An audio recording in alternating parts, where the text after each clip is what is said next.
the Gambia, the name for the storyteller is Jali. And when we gather, sharing stories and songs, we call that Jalia. So this song is a praise song to all the storytellers that live within you and you and you.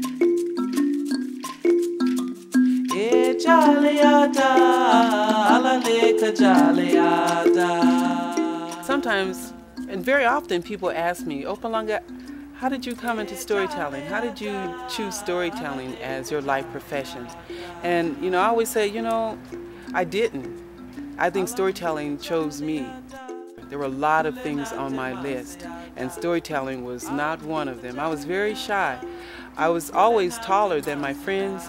I was 6 foot when I was in the 9th grade. I mean, my God, I was taller than my first grade teacher. And all the uninvited attention, that would come with, how tall are you? And I always thought if I could just be quiet enough, maybe no one would notice. Plus, physically, I had this gap in my tooth.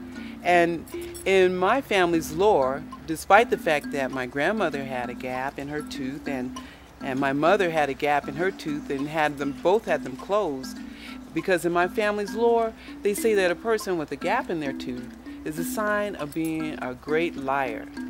And believe me, I caught it growing up. It was hard sometimes to develop self-esteem, because I would hear them saying, I know you lying with that gap up in your mouth. So I would always cover my mouth when I would laugh, or I have very few pictures just smiling openly because of that gap. But I'm really glad that somehow I feel like it was the ancestors who were guiding me not to so-called fix that gap and have it closed. But what they did was open an experience for me to do an exchange program to the University of Lagos in Nigeria. And in West Africa, I noticed I was getting a lot more male attention, and I wasn't sure what it was made of until I found out that in their lore, they say that a person with a gap brings good luck, that they bring cattle, in fact. They say that a person with a gap in their tooth is the one most likely to be the healers, the one most likely to bear twins. And they say that they're also very sensual. Say they got plenty of sugar down there.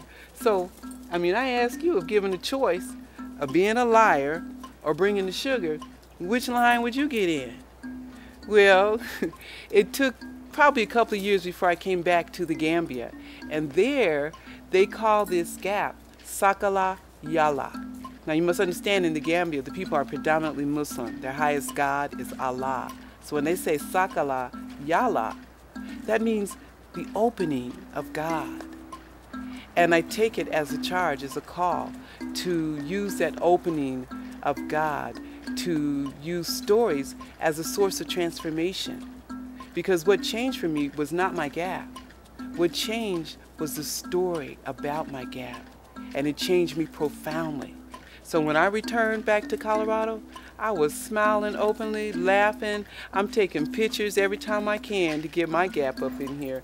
And I feel compelled to start a gap tooth sorority, to invite other people who carry the gap, to feel the power, to feel the glory, to feel the gift of what it is.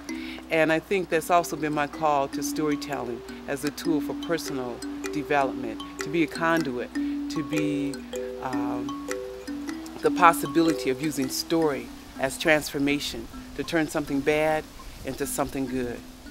And that's my work. I'm loving it.